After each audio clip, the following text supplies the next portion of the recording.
Okay, let's unpack this. Welcome back to the deep dive. Today we are strapping in for what is, I think, going to be a really atmospheric, maybe a little logistically complicated, but potentially life-changing road trip. Think so. We're heading deep, deep into the Great Smoky Mountains National Park, and this is an area that it really feels like two different worlds stitched together by a very, very congested highway. It really does. Yeah. You know, when most people hear Smoky Mountains, they immediately think of the big statistic. The most visited. The most visited national park in the entire U.S., Yeah. right? Straddling North Carolina and Tennessee. But our mission for you, our listener, is, I think, pretty critical today. Mm-hmm. We are moving past the glossy postcards. We're going past the manufactured chaos of it all.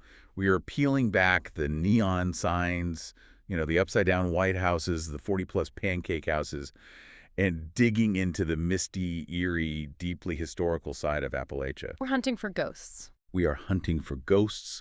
We're hunting for the physical and emotional echoes of the past, the abandoned settlements, and the true, deep folklore that really defines that entire region. Yeah, and we're not just giving you a standard travel guide here. This is a complete logistical roadmap. We're calling it a 4-night folklore adventure. I love that. And this mission, it involves solving some pretty complex problems. I mean, primarily. Yeah.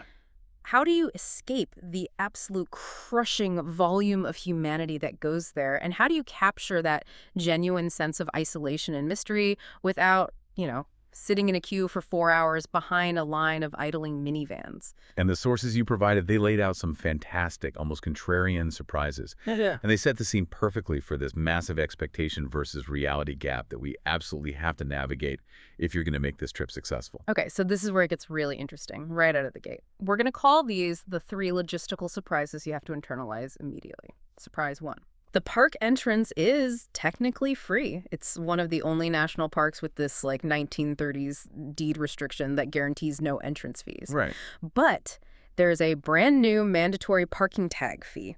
You have to buy and display this physical tag in your car, or you will get a federal ticket from a very, very serious park ranger. And that is such a crucial, non-negotiable detail. It trips up so many first-time visitors who just hear free entrance and assume free everything. Right. Free is free. Exactly. Yeah. And that parking fee, it's the single most important mandatory budget line item you might forget. Right. And forgetting it will cost you, exponentially more than the $15 weekly rate. It's basically a tax on congestion and infrastructure, Right. and they enforce it strictly. Okay, surprise number 2.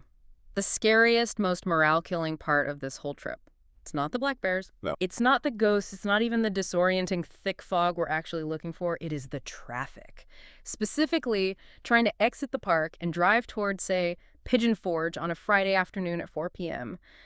That gridlock is the true horror show. It just destroys the vibe you spent all day trying to build. A 3-hour traffic jam in the mountains can be so much more damaging to your spirit than a phantom tapping on your cabin window. Totally. It kills the magic instantly, replaces all that awe with just pure frustration. And the final surprise, and this one might just save your culinary life, Yeah. the best, most authentic, highest quality food you're going to eat is not in Gatlinburg. Not a chance. No, not with its volume dining, the deep fried everything, Yeah. the high prices. It's 20 miles away, probably tucked inside a high quality local gas station deli, or maybe a little market with a great butcher shop. And we're going to tell you exactly how to find those spots. But before we get to the roadmap, we have to acknowledge the major overarching downside here, which the sources highlight so clearly because it really defines the challenge of this deep dive. Oh. You cannot escape the commercialism unless you physically walk at least 3 miles into the woods. The mountain culture here has been, it's been processed, packaged, simplified, and then sold right back to you, usually in the form of a sticky pancake. But that leads to our bold claim, which this entire deep dive is going to defend. A world-class, life-changing trip.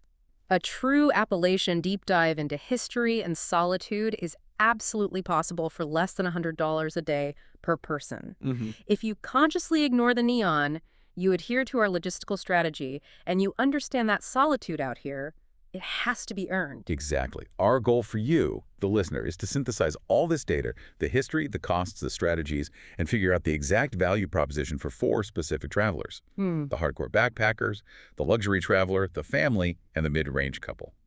We need to know who should pack their bags and who should probably pick a different mountain range. Let's do it. Let's start with section 1. Context and the expectation versus reality gap. I mean, why are the Smokies dealing with this? It's overwhelming, record-breaking level of traffic in the first place. It's a numbers game. It's pure economics and geography. We're seeing this major surge in domestic travel, international costs, airfare, currency exchange in Europe are spiking. It makes a domestic road trip the default choice for millions of Americans. Right, it's just easier to drive somewhere. Much easier. Yeah. And you combine that economic trend with the geographical accessibility of the Smokies, and you've got a perfect storm for crowding. And geographical accessibility is the key phrase here. It's staggering, really. The park is within a day's drive, and we're defining that as, what, 8 to 10 hours for 2/3 of the entire U.S. population. 2/3? It makes it the most convenient, most accessible, deep mountain escape for almost the entire East Coast and Midwest. And that convenience is exactly what generates the problem. It's almost too easy to get to, which makes it incredibly difficult to navigate once you're there. And this leads us right to that gap, the Instagram reality versus the line of 45 people. Oh, I've seen those photos. You know the one. The misty outcrop, the lone hiker staring into the abyss, the fog looks like you're in Scotland or something out of Game of Thrones. That's the dream. And the mountains can deliver that beauty. They really can. But what that perfectly composed picture never, ever shows you is the line of 45 people standing directly behind the photographer. Waiting for their turn. Waiting, sometimes patiently, sometimes not so patiently, to capture that exact same solitary shot. You have to adjust your expectations immediately. Solitude here is a commodity, and you have to work for it. So we need tools to manage this. The sources give us a clear geographical tool to start with, the split. Yes. This is your first and most fundamental planning tool. The Tennessee side, the Gatlinburg, Pigeon Forge side, is, without exception, the busy side. That's where all the infrastructure, all the commercialism, and the majority of the crowds congregate. So the quiet side. The North Carolina side, centered around towns like Cherokee and Bryson City. It's generally, not always, but generally, the quiet side. If finding solitude and avoiding traffic is your main goal, the North Carolina side should be your entry point and your home base. And for our folklore adventure focus, we really have to pause and talk about the history that underpins all of this. Because the park wasn't just, empty, pristine land. Absolutely not. This isn't like Denali or Gates of the Arctic. When the land was acquired and the park was established in the 1930s, people lived here. There were thriving communities, self-sustaining mountain farms, huge logging towns. And those people, they were displaced. Forcibly removed, or the land was claimed, using eminent domain, often with compensation that the residents felt was, completely inadequate. And that action, the government taking private land for public use, it leaves what the sources called a residue. I thought that was a powerful word. A profound emotional residue. When you visit these abandoned, isolated sites, you are walking through a landscape of loss. You're not just looking at an old foundation stone. You're visiting the place where a family used to live and farm and worship. And they were told they had to leave. They were told they had to leave so the federal government could create this public space. That history of displacement, of injustice, of severing generational ties to the land, it directly feeds the local folklore. The ghost stories here aren't just spooky tales for tourists. They're genuine echoes of lost heritage, of grief, and the deep connection the mountain people had to this specific geography. This history is so important for understanding that windshield wilderness label. It sounds almost, derogatory. What does that mean for this park? The Great Smoky Mountains National Park is famously, or maybe infamously, labeled a windshield wilderness. And what that means is, unlike a true remote wilderness park that requires, say, a multi-day backpacking trip to access, the vast majority of visitors experience the Smokies from their car window. So they just drive the loop? They drive the scenic loop, they pull off at the designated viewpoints, and they drive back to town. They're essentially looking at infrastructure-paved roads, giant parking lots, visitor centers, those built right on top of old homesteads, and logging railroads, and mountain paths. So if we stay in the car, we're not getting the real thing. We're just sitting in traffic with pretty trees on either side. But if we get out, if we earn that solitude, that's how we find the history, the residue, the folklore. Precisely. Solitude has to be earned through physical effort. You have to get out of the car and walk to find those most evocative sights, like a single defiant stone chimney standing all alone in the middle of a clearing, completely overgrown by the forest. That's all that's left of a home that stood there a century ago. Yeah. That is where the deep folklore lives, and it's only accessible on foot. Okay, before we move to the chaos of arrival, let's just quickly define the spooky factor in practical terms. Is it actually dangerous, or is it just atmosphere? Statistically, the sources all confirm you are very safe from human danger. The crime rate inside the actual park boundaries is incredibly low, almost non-existent, really. But the emotional factor, the intense atmosphere, that's what we're chasing for this folklore adventure. And emotionally, it is incredibly intense. The woods here are defined by their density. I mean, this is a temperate rainforest.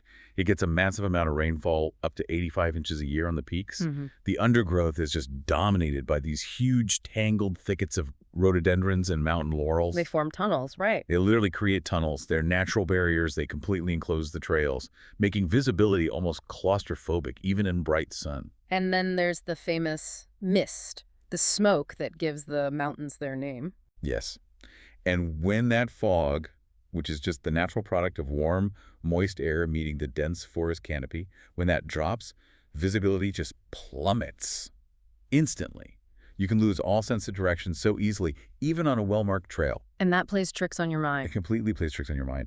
A snapping twig in the dense undergrowth suddenly becomes a ghost, an ancestor spirit, the subject of a centuries-old legend. That feeling, that primal sense of being watched or potentially lost, that's the genuine, non-commercial basis of the entire Appalachian folklore tradition. That's a great distinction. It's statistically safe, but emotionally intense. Crucial for a solo traveler. Let's pivot now from the atmosphere to section 2, the arrival shock. The sensory, jarring transition from the real world to the manufactured one. The typical journey in starts with flying into Knoxville, TYS. Yeah. The rental car logistics are pretty standard, but the sources are all very clear. To get a midsize SUV or a crossover, we can get into the why later, but it has to do with mountain roads and steep pull-offs. And the drive itself. It's about an hour from Knoxville to the Gatlinburg entrance. And it starts out so pleasantly. You're just winding through these rolling green foothills. It's beautiful. But then you hit the transition, the assault on the senses, that is Pigeon Forge. Tell me about that experience. It is genuinely jarring, almost unbelievable. You go from these peaceful agricultural green pastures to this high-density, manic, chaotic commercial playground designed just to extract maximum dollars from every family that passes through. It's loud. It's loud, it's aggressively bright with neon, and it's designed in a way that feels fundamentally antagonistic to the ancient natural beauty you came to see. It's like a psychological barrier you have to fight your way through. What are some of the specifics? I mean, what are you actually seeing? So I track the density based on the source material. In one 3-mile stretch of the parkway, you see a Titanic museum shaped exactly like the sinking ship. A gigantic building with King Kong climbing up the side of it. An upside-down White House that's a wax museum. And yes, roughly 40 different businesses, all advertising pancakes, often with competing signs claiming to be the best in the Smokies. It just sounds frantic, completely overwhelming. It kills that meditative folklore adventure vibe instantly. I mean, if you arrive expecting misty mountains and quiet contemplation, entering through Pigeon Forge feels like you've been teleported into a wrong turn into a very loud, slightly aggressive cartoon world. The primary feeling is not awe, it's mild panic and a desperate need to escape. So how quickly can you escape? You have to drive through all that chaos and then through the slightly more restrained but still very touristy Gatlinburg Strip. The escape is immediate, which is the blessing of the mountains. The moment you drive past the last Ripley's, believe it or not, and you cross that official boundary, the shift is just instant and profound. You see the big wooden sign, Great Smoky Mountains National Park. The neon stops, the road narrows, the trees just take over. And crucially, the temperature immediately drops about 5 degrees.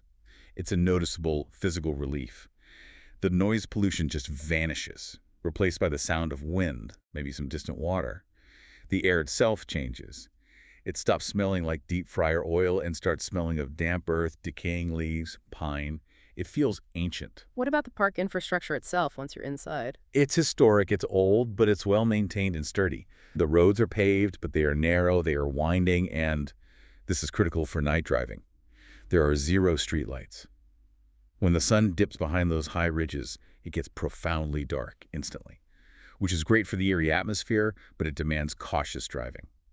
Okay, so we've crossed the boundary, we're breathing the ancient air.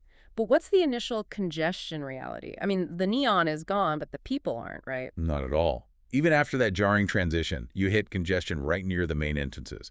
We looked at reports from peak October leaf season. The line just to get into Sugarland's Visitor Center, your first stop for maps and orientation, was backed up onto the main road. The beauty is there, but so is everyone else. So the initial impression is beautiful, historic, but you're still shoulder to shoulder with humanity. What's the critical early pivot to save the trip? The pivot has to be surgical. You have to immediately move away from the main tourist hubs like Sugarlands.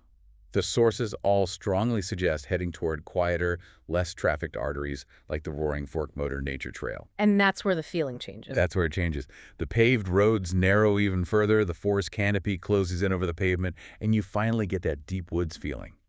That's the moment the true folklore adventure begins, when you commit to leaving the main arteries. Perfect. That's the emotional transition. Now let's tackle the most crucial element of our claim, the money.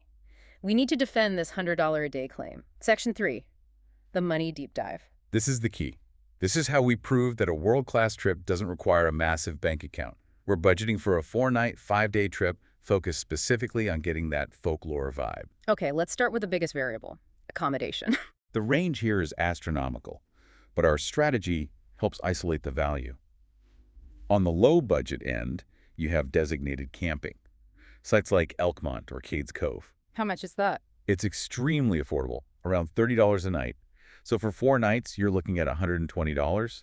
That, of course, assumes you already own reliable camping gear. Now, the mid-range, this is where you said you have to be vigilant because of hidden fees. Yes, the mid-range is a minefield. You can find a cheap standard motel in Gatlinburg for maybe $150 a night, which is reasonable. But if you try to upgrade for that crucial atmosphere, say a small cabin just outside town, it might be advertised for $200 a night. But that $50 difference is completely defective. Because of the flat hidden fees, that $150 flat cleaning fee you mentioned, that's a budget killer. It absolutely destroys the perceived value. Let's do the math. A $200 a night cabin for 4 nights is $800.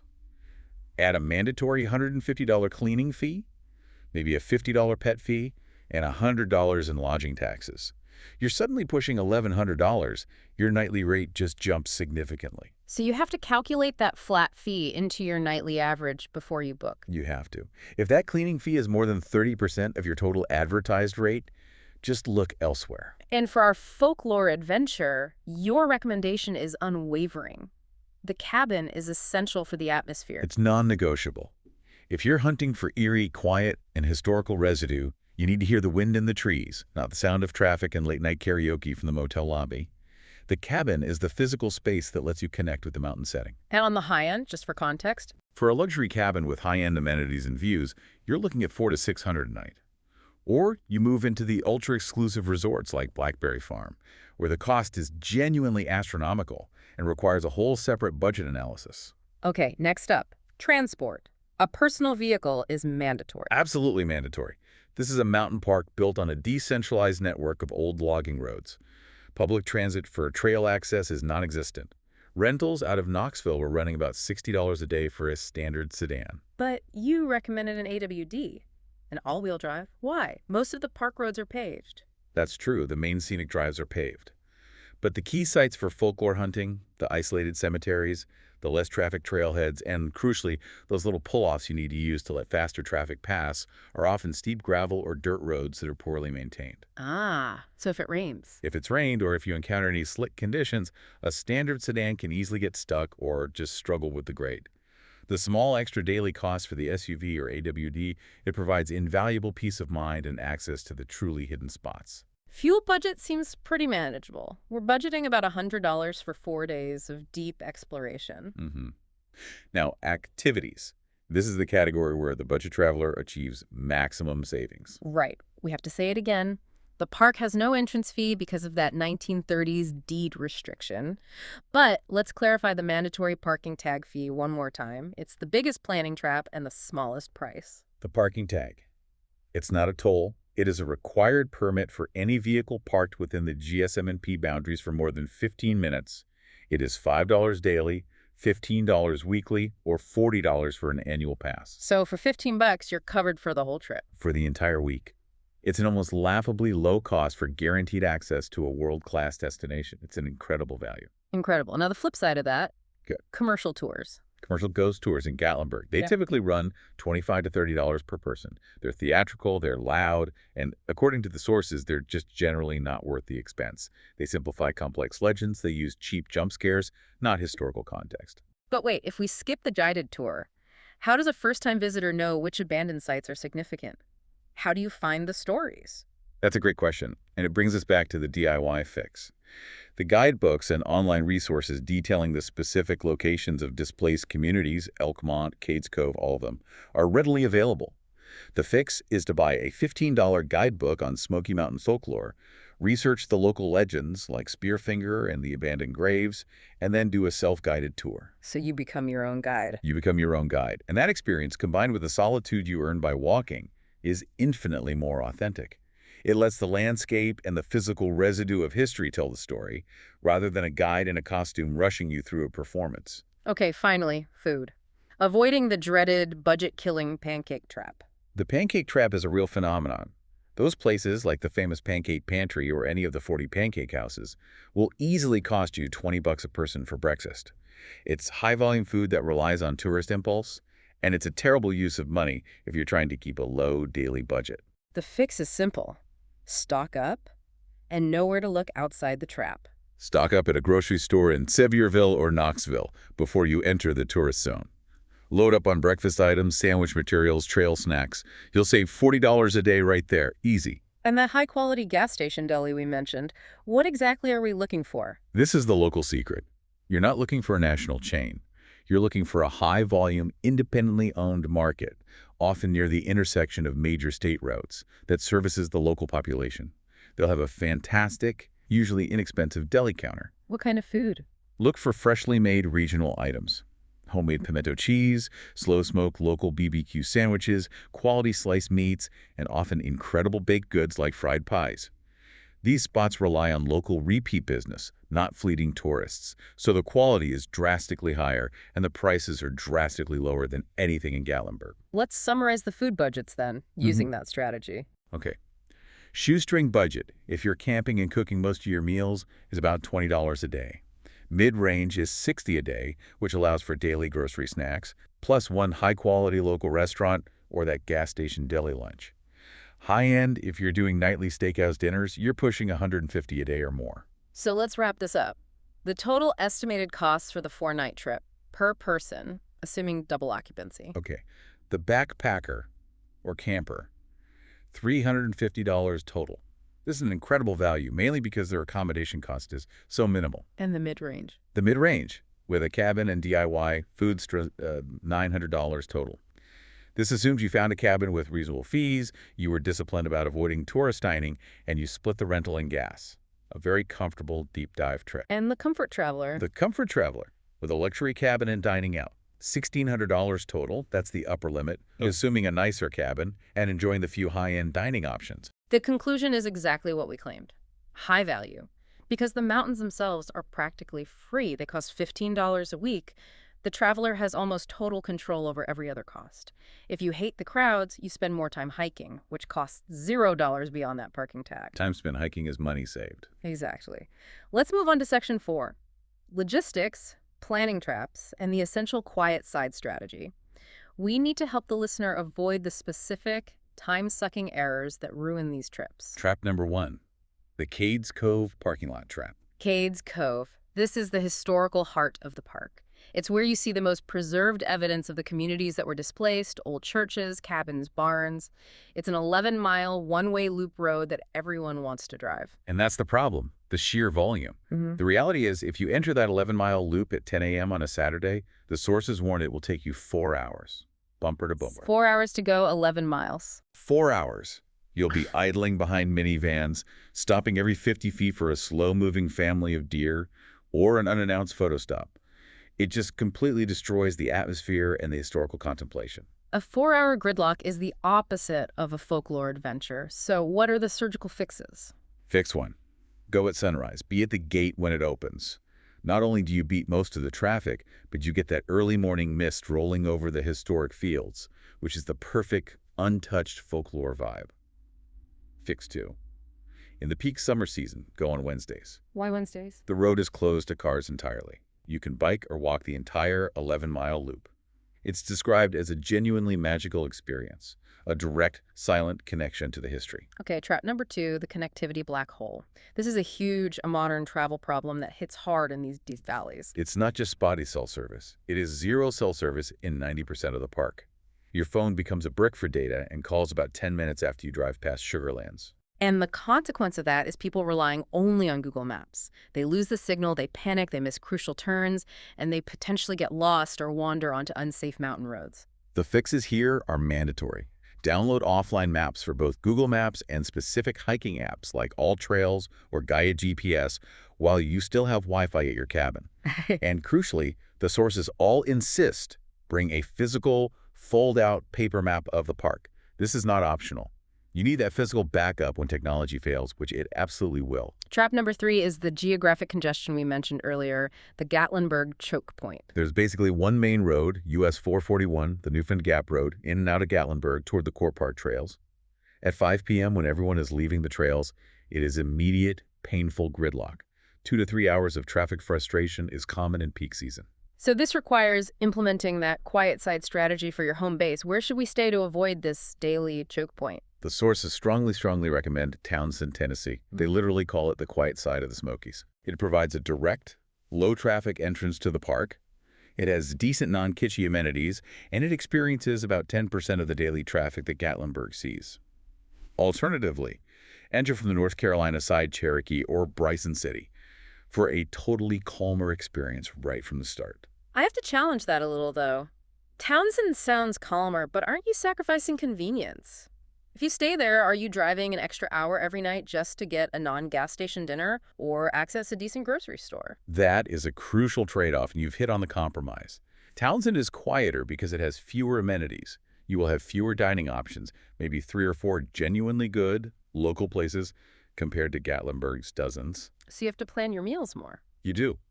But the sources suggest that the time saved by avoiding a daily 2-hour traffic jam far outweighs the inconvenience of limited dining. It's about prioritizing peace over convenience. You can spend 30 minutes driving to a decent place in Townsend or 2 hours driving 1 mile in Gatlinburg. The value proposition favors Townsend for the quality of the trip. Point taken. Time saved is mental sanity preserved. Let's get to the gear essentials for our folklore hunter. You're walking into overgrown, muddy, often isolated historical sites and cemeteries. So first, sturdy boots, not fashion sneakers. Right. The terrain is wet. It's covered in roots and rock. When you're walking into old settlements, the ground is uneven and muddy. Robust, waterproof hiking boots give you the stability and protection you need. Second, a headlamp. Essential. If you stay out late to capture those intense, spooky vibes at dusk or after sunset, the pitch black descends instantly. The dense canopy, combined with 0 streetlights, makes total darkness immediate. A headlamp is essential for safety and navigation. And finally, rain gear. You mentioned the temperate rainforest status. It's a rainforest environment. It is going to rain on you, regardless of the forecast. The high peaks get over 7 feet of rain a year. A quality, lightweight, waterproof shell and pants are non-negotiable for comfort and safety. What's the optimal timing for maximizing that folklore atmosphere? When should we plan this trip? Late October has the best spooky factor and peak leaf colors. But that means maximum crowds and double the cost for accommodations. My pick, based on wanting lushness and manageable crowds, is late April. Late April is fantastic. The spring wildflowers are blooming, the waterfalls are roaring from the spring rains, the crowds are manageable, and the mist is heavy and frequent, which is ideal for the visual atmosphere we want. And my pick for the truly eerie, folklore maximizing time. November. The leaves are all down, which dramatically changes the landscape. The trees become skeletal. It opens up views, but it creates this stark, unsettling, genuinely eerie environment. The crowds thin out, the cost drops, and the atmosphere is quiet, perfect for contemplating history and ghosts. Let's talk safety, Section 5.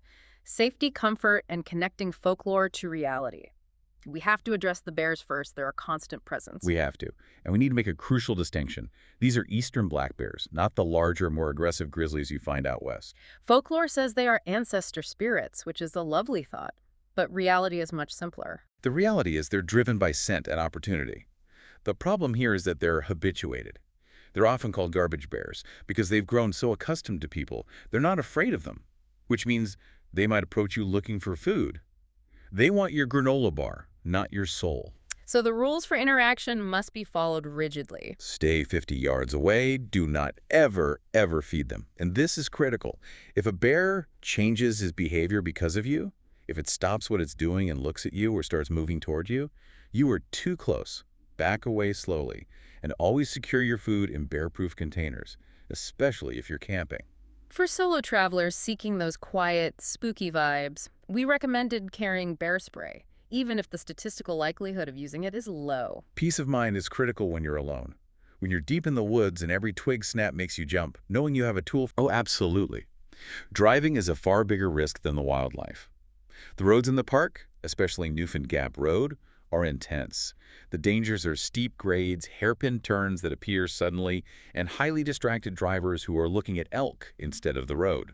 Mitigation is essential, especially coming down the mountain. You have to understand how to use low gear. Do not ride your brakes coming down the mountain. They will overheat and can fail completely. It's a genuinely dangerous scenario. Use a low gear to let the engine slow the vehicle, saving your brakes. And mountain etiquette. If you have 3 or more cars behind you, use the pull-offs and let them pass. Let's talk about the scams and pitfalls waiting in town, designed to empty the wallet we just worked so hard to preserve. 2 primary pitfalls to avoid. First, the discount ticket booths you see everywhere in Gatlinburg. These are not selling discounted theme park tickets. They are timeshare pitches designed to lure you in and lock you into a long, high-pressure sales meeting that will eat half your vacation day. Just avoid them. Avoid them completely. Second, the gem mining attractions. A pure tourist trap. A pure tourist trap. They sell you a bucket of dirt that has been salted with foreign rocks-polished amethysts from Brazil that have nothing to do with local Appalachian geology. They are expensive manufactured money pits. Skip them. For solo travelers, especially women, seeking those secluded, eerie locations, the sources had a good safety summary. Safety is excellent on the main busy trails like Alum Cave or Laurel Falls. But if you venture onto the secluded, quiet walkways, where those deep folklore sites often are, the isolation can be intense. If you're easily spooked or traveling alone, stick to the main trails during non-peak hours, like sunrise. The peace of mind is worth the trade-off. And one final health note: motion sickness. The roads are severe. The grade and the number of tight, winding turns are intense. If you're prone to car sickness, you will regret not bringing medication. Bring Dramamine. Okay, now for the fun part. Section 6, the folklore experience. We've managed the logistics and the costs. What were the experiential highlights? Where did the deep dive pay off? My best moment was finding the true, non-commercial folklore adventure at the Elkmont Ghost Town. Explain Elkmont in detail. What makes it so hauntingly effective? Elkmont is the Daisy Town area. It's a collection of historic vacation cabins from the 1920s that wealthy Tennesseans used as summer retreats. When the park was established, the land was condemned, and the Park Service took control. But the crucial detail is that they left them partially restored, structurally sound, but completely empty and decaying, just frozen in time. Wow. Walking through there at dusk, seeing the empty stone fireplaces, the peeling paint, the massive stone foundations where porches used to be, you could feel the layers of lost history mingling with the silence of the forest reclaiming its territory. It delivered the exact authentic atmosphere we were seeking. You didn't need a guide. The landscape was the storyteller. That structural silence, the preservation of decay, sounds infinitely more haunting than any jump scare attraction. My best moment was more physical. Mount LeConte via the Alum Cave Trail. A difficult, demanding 11-mile round-trip hike. The payoff is immense. It was so physically hard, but it was worth every step, especially because of the unique geology. The trail is cut directly into the sheer rock face. You pass massive geological overhangs, like Arch Rock and the Alum Cave Bluff. And when we reached the summit, the clouds were sweeping low, then they parted, and the view just felt completely earned. It was a pure investment of physical effort, costing $0 beyond the parking tag. Let's talk about the raw folklore highlight. The one that required no infrastructure, where the landscape itself dictated the narrative. That would be the area around the Norton Creek grave and its connection to the legend of Spearfinger. Spearfinger, or Ulunta, is this powerful witch figure from Cherokee origin who supposedly haunts the north side of the park. The legend says she appears as an old woman and has a hardened, stone-like index finger that she uses to pierce the livers of her victims. That's a terrifying and profound regional myth. How did the location reflect that story? We were near the Little Pigeon River, close to where that legend is strongest. The mist was rising heavily off the water in the late afternoon, creating this dense, low fog. The rhododendron tunnels felt claustrophobic. I didn't need a guide to feel the weight of that ancient story. The atmosphere, the landscape, the history, it all converged to make the story feel real. A perfect, non-commercial folklore moment. Now for the letdowns. We need to tell the listener what to skip to preserve their budget and their mood. My disappointment was the commercialized mystery attractions. The cheap carnival tricks, the Mystery Hill-style buildings. We visited one. It was plastic, it was expensive, and it was just sad. It took the genuine, deep mystery of the mountains and turned it into a cheap trick involving tilted floors and balls rolling uphill.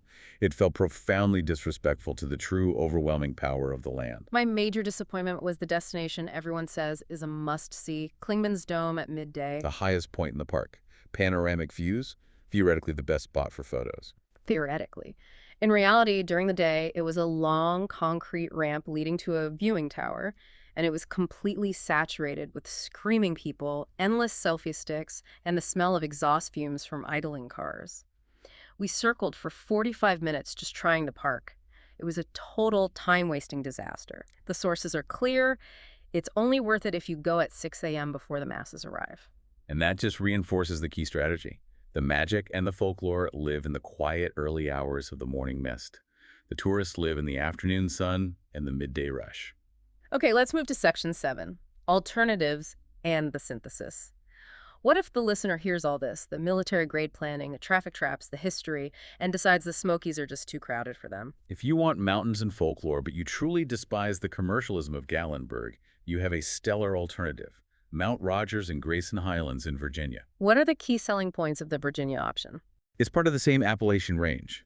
It has the Appalachian Trail, it feels significantly wilder, and it's famous for its wild ponies, which adds this unique, gentle element. It's a vastly less infrastructure, almost zero tourist towns around it, and requires more effort to access.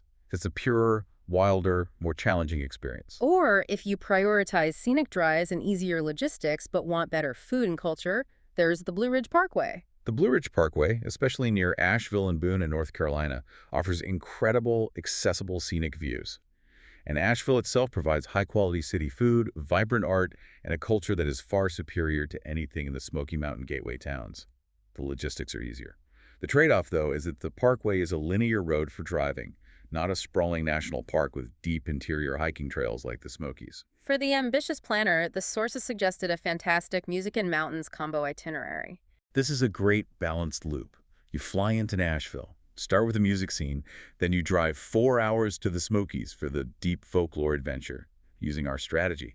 Finally, you exit via Asheville for high-quality food and art, and then fly out of Charlotte. It lets you sample the best of the entire region. But the key wording there, which can financially ruin the plan, is the rental car drop-off fee. You must check the one-way rental car drop-off fees first. If the fee between Nashville and Charlotte is $500, that single expense just single-handedly destroys your mid-range budget. It requires advanced planning. Okay. Section 7, the final verdict matrix. Let's systematically determine who should actually take this challenging but rewarding folklore adventure. We start with a backpacker or solo hiker? Verdict. Oh, absolutely. Yeah. The Appalachian Trail runs right through the park. There are unique backcountry shelters, opportunities for extreme isolation. It's challenging, incredibly cheap, and you can escape the crowds entirely by walking 5 miles into the interior. The Smokies are perfect for this traveler. Next, the mid-range couple. Verdict. Yes, with strict conditions. The conditions are non-negotiable for success. They must avoid Gatlinburg motels. They must rent a private cabin, preferably in a quieter area like Wears Valley or Townsend. They have to hike before 9 a.m. They have to commit to cooking their own breakfast and relying on groceries and local delis. If they fail these conditions, they will hate the trip because of the traffic and the poor value dining. The family trip. Verdict, yes. It's a perfect diverse mix. Kids generally love the creepy historical stories, the legends, the ghost town of Elkmont, if the parents frame them right. The landscape provides ample opportunities for climbing and exploration, and you have the option of dedicating one day to Dollywood, which is actually a very clean, well-run, quality theme park experience. Finally, the luxury traveler. Verdict. No, unless they can guarantee a stay at Blackberry Farm or a comparable isolated exclusive resort. Why the definitive no for high-end travelers? The towns lack true luxury service. The high-end cabins are often described as being large but kitschy, decorated with bears and pine cones, not high design. The dining scene is geared toward volume, not fine dining. Unless you're willing to pay the highest rates to stay at a truly exclusive, isolated resort that handles all logistics internally, you'll likely be disappointed by the service levels and the chaotic environment. So the overall verdict for the folklore adventure. Worth it, but only for the traveler who is willing to treat the planning like a military operation. The core strategy is non-negotiable. Best base: Townsend, Tennessee, or Bryson City, North Carolina. Best time: November or late April. And the final key strategy: wake up before the sun. The ancient history and the genuine folklore live in the morning mist and the quiet solitude. The tourists and the traffic live in the afternoon sun. That brings us to the core takeaway synthesis. To unlock the historical, less commercialized side of the Great Smoky Mountains National Park, you have to execute 3 key logistical wins. 1. Pay that mandatory $15 weekly parking fee immediately and display it. 2. Surgically avoid midday gridlock at Cades Cove and Clingman's Dome by arriving at sunrise. And 3. Use the quiet bases of Townsend or Bryson City as your headquarters to minimize exposure to the neon chaos. If you ignore the commercialism, the mountains will reward you with history and atmosphere. The mountains certainly hold the history. They hold the terrifying, beautiful stories of Spearfinger and the physical sadness of the empty, decaying cabins of Elkmont. It's a powerful, human-infused place. And that leads us to our final provocative thought for you, the listener. If the Great Smoky Mountains National Park, this sprawling, magnificent natural wonder, was created only through the forced displacement of thousands of real communities in the 1930s, what other invisible histories and painful human stories are built into the natural infrastructure we enjoy every single day? The wild spaces we seek are rarely truly pristine wilderness. They're often human landscapes, too. Go find the ghosts, feel the weight of that history, but remember to bring your sturdy boots, your offline maps, and the determination to look beyond the surface. And absolutely pay your $15. We'll see you on the next deep dive.